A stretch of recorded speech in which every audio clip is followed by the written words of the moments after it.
Oke, assalamualaikum warahmatullahi wabarakatuh, anak-anak. Kita ketemu lagi di video berikutnya, masih di topik tentang sifat koligatif larutan. Nah, di video sebelumnya kita sudah membahas tentang kenaikan titik didih dan penurunan titik beku ya. Oke, nah di video kali ini kita akan ngebahas tentang yang namanya kesetimbangan fasa ya. Sebelumnya kita mau tahu dulu apa sih yang disebut dengan fasa. Mungkin kita kenal fasa atau fase ya disebutnya ya. Wujud ya. Kita kenal wujud itu ada yang wujudnya padat, ada yang wujudnya cair, ada yang wujudnya itu adalah gas. Betul kan? Jadi padat, cair, dan gas. Nah, anak-anak, kalau kita perhatikan, kenapa sih kok fase itu bisa berubah ya?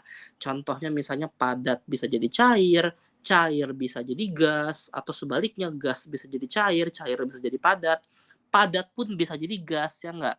Gas bisa menjadi padat, mungkin kamu udah pelajari tuh, oh kalau padat jadi cair, mencair, cair jadi padat, membeku gitu ya. Peristiwanya tuh udah kamu pelajarin ya di SMP ya. Nah, karena ada 2, ada tekanan dan ada suhu. Nah, hubungan antara tekanan dan suhu ketika kita buat menjadi sebuah grafik, nanti kita kenal ini disebut dengan nama diagram fasa atau disebut juga dengan diagram PT, sama aja ya sebenarnya ya. Oke, nah, eee, ini kita ngomongin yang paling sederhana dulu deh, kita ngomongin air ya. Kita misalnya ngomongin air. Nah, air itu kan punya 3 wujud, ada padat, ada cair, dan ada gas ya. Nah, bagaimana wujud dari air itu ya, air itu kalau kita lihat wujudnya tuh seperti ini. Ini kalau kita lihat wujudnya sih, kalau kita lihat diagram itu seperti ini. Nah, ini diagram dari sebuah air ya, seperti itu. Nah, seperti huruf Y ya, seperti huruf Y, seperti itu. Di mana anak-anak, diagram ini sebenarnya agak-agak begini nih Y-nya nih, agak-agak miring nih, begini, terus begini gitu. Nah, mesti begini ya, seharusnya begini nih. Nah, tapi ya udah deh kalau misalnya nggak bisa kita gambar Y aja ya. Nah, anak-anak kalau kita perhatikan sama kita, mmm, diagram ini atau garis ini membagi ada 3 daerah di sini, bener kan ya? Nah, daerah di sini adalah daerah padat, bener nggak? Daerah padat, ya kan? Daerah di sini itu adalah daerah cair, dan daerah di sini adalah daerah gas. Nah, makanya kenapa disebut diagram PT itu disebut diagram fasa, karena ya tadi gitu ya, hubungan antara tekanan sama suhu itu menyebabkan terjadinya perubahan fasa gitu ya, ada padat, ada cair, dan ada gas, seperti itu ya. Nah, ya kalau kita perhatikan sama kita, padat itu di sini kondisinya tuh tekanannya tinggi ya, tekanannya tinggi tapi suhunya rendah, ya kan, suhunya rendah. Nah, gas itu kebalikannya, ya kan, tekanannya itu rendah, suhunya tinggi, seperti itu. Dan kalau misalnya kita perhatikan cair ya, ya ini berarti, apa namanya, baik tekanannya maupun, itunya, suhunya tuh seimbang ya, tinggi-tinggi gitu ya, seperti itu. Oke, nah, dan kalau kita perhatikan anak-anak, ini misalnya Pak Budi kasih di sini, ini misalnya huruf, A gitu ya, ini huruf B, ini huruf C, ini huruf D ya. Misalkan Pak Budi kasih seperti itu, huruf ya misalnya ya. Nah, garis dari B ke C ya, ini berarti adalah batas gitu ya. Batas apa? Batas di mana di sini terjadi perubahan wujud dari padat menjadi cair. Tergantung kalau misalnya arahnya tuh bisa begini, ya nggak, peristiwanya berarti mencair ya, dari padat ke cair, atau bisa begini arahnya, dari cair ke padat, ya nggak, berarti membeku, ya, seperti itu. Nah, kalau misalnya garis B ke D, ini berarti fase perubahan dari cair menjadi gas. Cair ke gas itu ya berarti peristiwanya adalah menguap, gas ke cair, peristiwanya adalah mengembun, seperti itu. Nah, dan garis A ke B ini memisahkan dari padat ke gas, seperti itu. Ya berarti ini tergantung, kalau dari padat ke gas peristiwanya menyublim, dari gas ke padat ini peristiwanya adalah mengkristal, ya seperti itu. Terdeposisi namanya ya kalau di IPA ya, seperti itu. Nah jadi, tergantung nih, jadi pada tekanan berapa dan suhu berapa kalau adanya di sini dia wujudnya padat. Tapi ada juga yang pada tekanan berapa, kalau misalnya di sini ya ada garis ya di sini ya, pada tekanan berapa dan suhu berapa si air ini bisa loh mengalami penyubliman kayak gitu. Asalkan tekanan sama suhunya sesuai ya. Nah, berarti anak-anak kalau di titik B ini terjadi yang namanya kesetimbangan, seperti itu. Kesetimbangan apa? Ini titik triple namanya ya, karena terjadi kesetimbangan antara padat, cair, dan gas, seperti itu. Ya, kalau di sini ya kesetimbangannya berarti kesetimbangan antara padat sama gas. Kalau misalnya di sini kesetimbangannya padat sama cair, seperti itu ya. Oke, nah di yang pertama ini Pak Budi mau ngajarin kalian cara ngebacanya dulu ya pertama ya. Nah, tadi berarti garis ini tuh memisahkan antara padat sama cair, ya kan? Seperti itu. Nah, anak-anak, kalau kita udah ngomongin sifat koligatif, kita kan punya titik didih sama titik beku. Berarti kalau misalnya garis ini bisa kita sebut juga dengan titik beku, ya nggak? Kenapa? Karena ada fase cair sama fase padat, ya nggak? Berarti peristiwanya begini ya. Nah, berarti dengan kata lain, C ini adalah TF-nya si air ya, TF-nya air seperti itu ya. Nah, sementara titik didih itu peristiwanya perubahan dari cair ke gas. Berarti garis inilah yang memisahkan, benar nggak? Nah, ini kita sebut juga sebagai TB seperti itu ya. Nah, misalnya TF-nya air itu ya berarti 0 derajat Celcius ya nggak, membekunya ini 100 derajat Celcius. Nah, kalau kita punya gula ke dalamnya, kan tadi kan Pak Budi nambahin gula nih. Nah, ya Pak Budi nambahin gula ya, yang warna merah ini ya. Nih, di sini juga nih, di titik beku Pak Budi nambahin gula. Kalau kita punya gula ke dalamnya, maka nanti dia akan mengikuti seperti ini. Nah, ini adalah, ini adalah garis yang baru ya. Berarti nih kalau misalnya ada 2 lapis seperti ini anak-anak, ini adalah punyanya si gula ya. Misalnya ini titik E, mana nih? Ini titik E ya, ini titik E, ini titik F. Nah, berarti garis yang merah ini adalah TF-nya si gula, seperti itu. Nah, kalau kita lihat secara garis bilangan, ya secara garis bilangan ya, ini misalnya 0. Nah, disinilah titik, titik apa sih, titik bekunya si gula. Pastinya dia minus kan, ya enggak? Ya enggak, atau lebih rendah lah daripada 0 kalau secara garis bilangan ya. Ya tadi kita tahu bahwa titik bekunya gula itu -3 ya kan.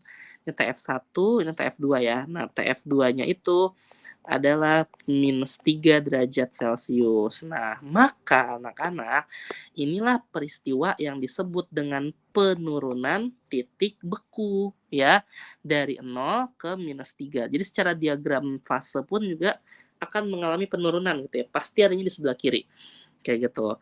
Nah, kalau misalnya di sebelah kanan berarti ini titik didih, cuman titik didihnya si gula kan, TB, ini TB1, ini TB2 gitu ya. Di mana tadi TB2-nya itu 102 ya, derajat Celcius, seperti itu misalnya, ya kan.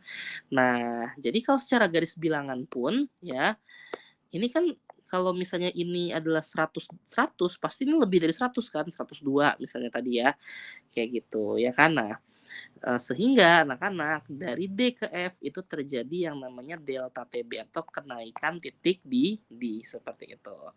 Paham ya sampai sini ya? Kayak gitu, oke. Nah, contoh misalnya nih ya, etil klorida larut dalam etanol pekat. Nah, pertama Pak Budi nanya misalnya nih ya, titik bekunya si etil klorida 1M itu di mana dan 2M itu di mana. begitu ya. Ini titik didihnya etil klorida. Titik didihnya etanol itu yang garis mana, kayak gitu. Nah, ya pertama kita harus perhatikan dulu antara etil klorida sama etanol itu yang mana yang menjadi zat terlarut dan siapa yang menjadi pelarut, ya nggak? Pastinya ini zat terlarut ya. Etil klorida larut dalam etanol, berarti ini adalah pelarutnya, bener nggak? Nah, anak-anak kita perhatikan, pelarut itu tuh yang border mana sih? Border luar apa border dalam? Ini kan border dalam kan, yang warna biru kan. Adanya tuh di sisi yang dalam. Border tuh apa? Lapisan ya. Lapisan dalam nih. Ini border ya, border dalam. Kalau ini kan border luar ya. Jadi kita pakai konsep ini aja. Kalau dalam dia pelarut, kalau luar dia zat terlarut. Ya berarti di sini kita bisa lihat yang warna pink seperti ini punya pelarut ya. Berarti ini punya si etanol pekat ya. Nah, sekarang dia nanya titik beku. Titik beku tuh adanya di mana? Di kiri apa di kanan? Nah, ingat ya, fase beku itu adanya di sini kan, dari cair menjadi padat. Berarti kalau membeku itu adalah garis yang sebelah kiri, seperti itu ya. Berarti garis apa? Ya garis Q, bener nggak? Ya kan? Border dalam dan dia adanya di sebelah kiri. Berarti ini garis Q. Nah, Pak, kalau misalnya ada 3 lapis, ini kan Pak Budi neranginnya cuma 2 lapis. Kalau ada 3 lapis bagaimana, Pak? Nah, kalau ada 3 lapis, anak-anak biasanya dia bermain dengan konsentrasi. Jadi ini adalah si etil klorida 1 molar gitu misalnya ya. Ini etil klorida yang 2 molar seperti itu. Ini berarti yang 1 molar, ini yang 2 molar. Begitu ya. Jadi dia main konsentrasi ya. Berarti kalau kita tanya titik bekunya etil klorida yang 1 molar ya garis P. Kalau mau nanya etil klorida yang 2 molar ya berarti garis T seperti itu ya.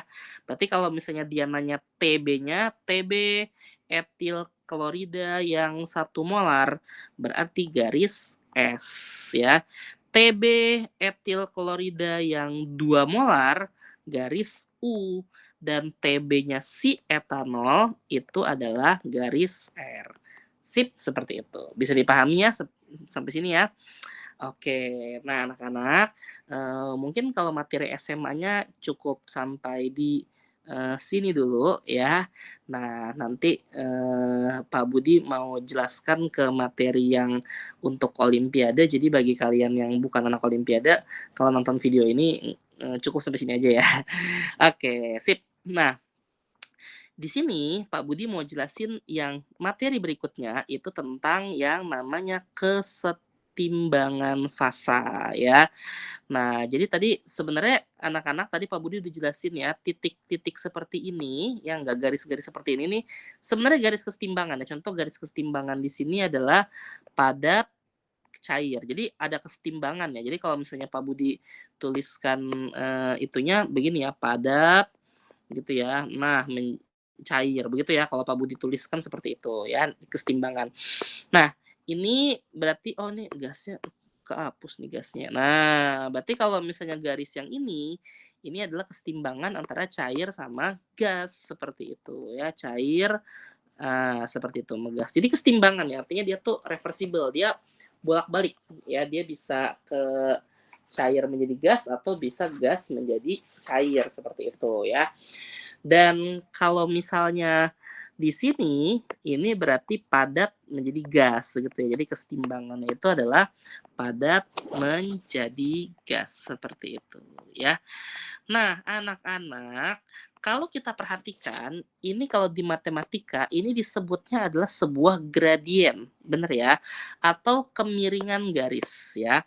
Nah, misal nih misalnya di matematika ya, ini Pak Budi misalnya ada sebuah kemiringan garis yang seperti ini, misalnya contohnya nih. Nah, ini misalnya sebuah kemiringan garis ya. Ini kan sumbu X, ini adalah sumbu Y. Nah, maka kemiringan garis atau slope bahasa Inggrisnya ya, atau kemiringan gitu ya, atau kita kenal juga dengan gradien ya kalau di matematika ya. Ini kita bisa ini kan persamaan matematikanya adalah sebagai dy per dx ya. Jadi turunan y terhadap x seperti itu ya. Nah, jadi anak-anak misal kita ambil yang ini nih. ya, kita ambil yang ini ya, misalnya ya. Jangan deh, ini aja deh yang, padat jadi cair. Ya pokoknya apalah ini, mau ini kek mau ini kek mau ini kek, sama aja ya, ini kan sebenarnya gradien ya. Kita ambil ini deh misalnya nih, kita ambil ini ya, misalnya nih. Oke, ini berarti ya turunan ini terhadap ini, ya enggak? Nah, ini merupakan sebuah diagram PT kan, ini adalah P, ini adalah T. Dengan kata lain ya, slope yang ini atau kemiringan yang ini adalah turunan dP per dt, seperti itu. Benar kan ya? Oke. Jadi slope yang ini atau kemiringan atau gradien yang garis yang kesetimbangan tadi, itu adalah dP per dt ya. Nah, menurut hukum Clapeyron ya, astagfirullahaladzim, kenapa begini sih ini ya? Menurut hukum Clapeyron ya, itu dP per dt itu sama dengan ya perubahan entropi dibagi sama perubahan volume dari suatu fasa, seperti itu, dari suatu wujud ya, delta S per delta V, seperti itu. Nah, kok jadi ngomongin entropi, Pak? Iya, karena pasti mereka semua melibatkan sebuah energi, ya nggak? Contoh dari padat ke cair tuh pasti ada energinya kan, memanas kan, ya nggak? Seperti itu ya. Nah, berarti kalau gitu kita berhubungan dengan ini, Pak Budi kotakin deh sama Pak Budi deh. Nah, ini menurut hukumnya si Clapeyron ya. Nah, ini ya. Oke, nah berarti kalau kita ngomongin termodinamika, ya ngomongin termodinamika, masih ingat ya bahwa yang namanya delta G itu sama dengan persamaannya ya, delta H minus T dikali delta S. Ini adalah hukum kedua termodinamika ya, yang tidak boleh kamu lupa sama kamu.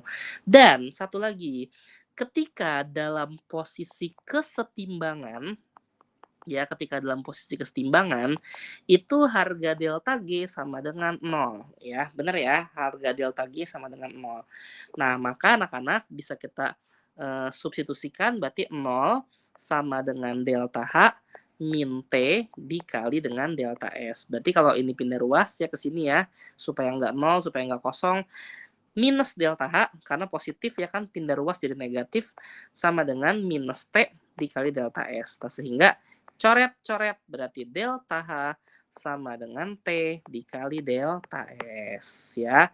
Dengan kata lain, kalau Pak Budi mau supaya delta S-nya sendirian, ya berarti delta H per T. Nah, ini nanti bisa kita substitusikan ke sini seperti itu ya.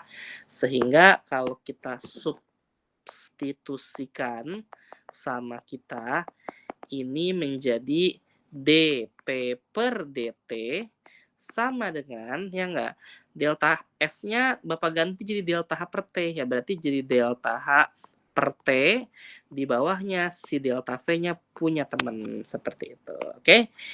Nah, ini adalah apa namanya, persamaan dari sebelum ya, belum sampai itu ya. Begitu ya. Oke, anak-anak. Nah, sekarang contohnya Pak Budi mau ngambil fase yang ini, dari cair menjadi gas. Ya, dari cair menjadi gas ya. Berarti bahasa Inggrisnya dari liquid menjadi gas, seperti itu ya. Nah, ini kan berarti fasenya adalah evaporation, ya enggak, atau penguapan ya. Seperti itu. Berarti di sini kalau Pak Budi berdasarkan yang ini nih, berarti dP per dt Bapak ganti, berarti entalpinya atau delta H-nya adalah delta H evaporation atau delta H penguapan, bener nggak? Per gitu ya, T dikali delta V. Nah, delta V-nya itu berarti V2 dikurang V1. Berarti di sini volume, ini kan 1, ini 2 gitu ya. V2 dikurang V1. Berarti volume gas dikurangin sama volume liquid. Nah, anak-anak di sini uniknya adalah dari liquid ke gas itu perubahannya sangat kecil. Ya. Jadi di sini karena perubahannya sangat kecil, volume liquid itu bisa kita abaikan, ya, kita abaikan. Sehingga di sini dP per dt-nya sama dengan delta H evaporation, ya, dibagi sama T dikali volume gas aja, seperti itu. Ya, oke. Nah, lagi kita asumsikan, ya kita asumsikan gasnya ini merupakan gas ideal, di mana kita punya persamaan PV sama dengan nRT. Berarti V sama dengan nRT per P. Dan kita asumsikan di sini volumenya adalah volume molar. Ya, jadi volumenya itu sudah volume molar gitu ya, sudah per N gitu ya. Jadi di sini N-nya nggak usah kita ikutkan lagi sama kita. Ya pastinya volumenya volume molar ya. Volume dalam keadaan berapa mol gitu misalkan contohnya.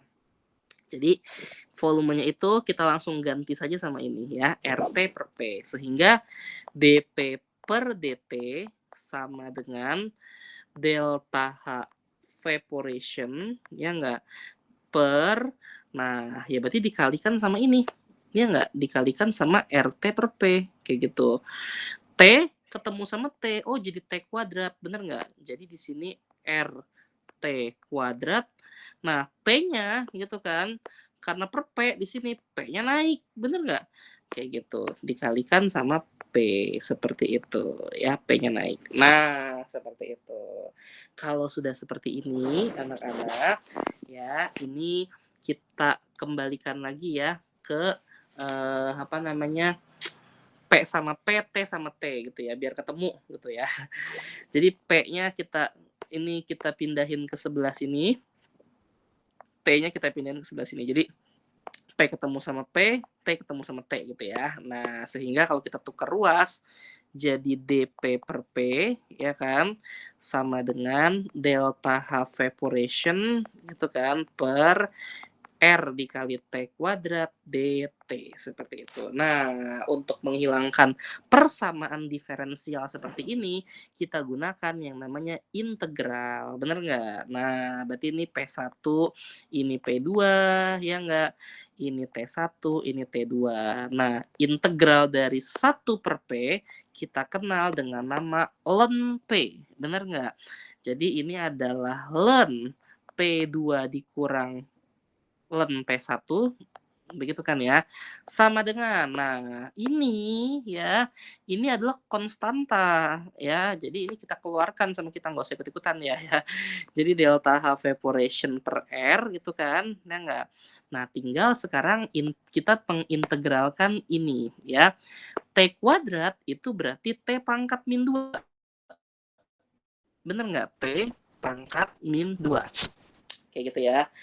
Oke, nah kalau diintegralkan, anak-anak masih ingat apa enggak proses integral itu? Berarti kalau misalnya proses integral itu adalah gitu ya, pertama pangkatnya kita tambahin 1, bener nggak? Nih ya, ini pangkatnya tambahin 1, kayak gitu kan ya. Nah terus eh, dibagi sama ini, min 2 tambah tambah 1, ya enggak? Nah, min 2 ditambah 1 itu adalah min 1. Berarti min T pangkat min 1. Benar nggak? Atau dengan kata lain, ini adalah min 1 per T. Benar nggak? Nah, ini dia. Dan karena ada 2 di sini, ada T1 dan ada T2, berarti di sini bisa kita tuliskan minus 1 per T2, ya kan? Dikurang sama minus 1 per T1. Nah, ini min sama min boleh ya di sini ya Bapak ganti jadi plus, nggak apa ya di sini ya. Jadi ln P2 dikurang ln P1 sama dengan delta H evaporation dibagi R, berarti ini jadi 1 min 1 per T2 gitu kan ya, ditambah 1 per T1. Nah, kan kalau misalnya minnya di depan jelek ya, nah ini kita ganti aja deh sama kita jadi 1 per T1 dikurang 1 per T2, bener nggak? Ininya mah tetap delta H evaporation per R, ya kan. Ln logaritma, ya nggak berarti ln P2 dikurang ln P1 adalah ln P2 per P1. Nah, seperti inilah hasil akhirnya ya. Sip, seperti ini. Inilah yang kita kenal dengan nama persamaan Clausius-Clapeyron seperti itu. Oke, untuk delta H pada perubahan fasa seperti itu. Ini ada di apakah ini harus dihafal? Nggak usah sih, ini sebenarnya ada di yang tetapan-tetapan ya, tapi Pak Budi sebagai orang yang kamu osak kimia ya, Pak Budi pengen kamu ngerti dari mana sih asal-usulnya persamaan ini, jadi nggak rumusan jadi seperti itu ya. Meskipun mah pada endingnya kita pakai rumusan jadi, seperti itu ya. Kayak contohnya misalnya yo di sini. Diethil ether adalah cairan organik yang mudah menguap dan mudah terbakar yang digunakan terutama sebagai pelarut. Tekanan uap di metil ether adalah 401 mm Hg pada suhu 18 derajat Celcius. Berarti ketika P1-nya itu adalah 401 mm Hg, ya, T1-nya adalah 18 derajat Celcius. Benar nggak? Oke, nah berarti di sini hitunglah tekanan uapnya, berapa P2-nya jika T2-nya itu adalah 32 derajat Celcius. Nah, anak-anak jangan lupa ya, yang namanya suhu satuannya harus dalam keadaan Kelvin. Berarti nanti di sini ditambah 273. Ini juga ditambah 273. Jadi 8 tambah 3 11, 1 tambah 7 8, ini 9, 2 9 1. Benar ya, seperti ini ya.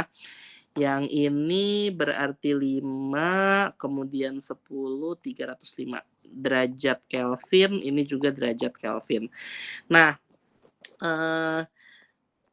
R, apalagi yang belum kita dapatkan? R itu kita jangan lupa ya, karena ini sebuah energi, jangan pakai yang 0,082, tapi yang 8,314 Joule per Kelvin.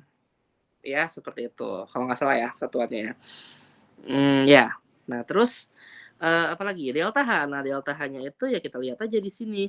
Delta H pada apa sih? Di etil ether ya. Di etil ether itu adalah ini. Berarti dia 26 ya delta H. Evaporation-nya itu adalah 26 kilojoule per mol. Nah, jangan lupa karena ini kilojoule, yang ini joule, berarti ini kita rubah dulu jadi kilojoule ya. Kalau nggak salah 26.000 joule per mol. Dah, nanti kamu bisa gunakan persamaan Clausius-Clapeyron ini untuk menyelesaikan ini semua ya. Tinggal pakai kalkulator selesai ya sebenarnya ya. Oke, bisa dipahami ya sampai sini ya. Nah, tadi kan Pak Budi kasih kamu soal, oh ini halaman 14 kita hapus saja. Halaman 14 kita hapus saja sama kita. Nah, tadi kan Pak Budi kasih kamu soal di video sebelumnya nomor 1 sampai nomor 4. Bapak tambahin nomor 5 ya. Nah, ini silakan dikerjakan. Oh iya, Bapak tambahin lagi nomor 6. Nah, ini benzena murni melarutkan. Oke. Ini ada soalnya ya. Gimana ya ininya ya, nanti Pak Budi kirimin aja sama Pak Budi deh ininya filenya ya. Oke, itu mungkin yang bisa Bapak sampaikan di pertemuan atau di video kali ini. Kurang lebihnya Bapak mohon maaf. Selamat belajar. Wabillahi taufiq wal hidayah. Assalamualaikum warahmatullahi wabarakatuh.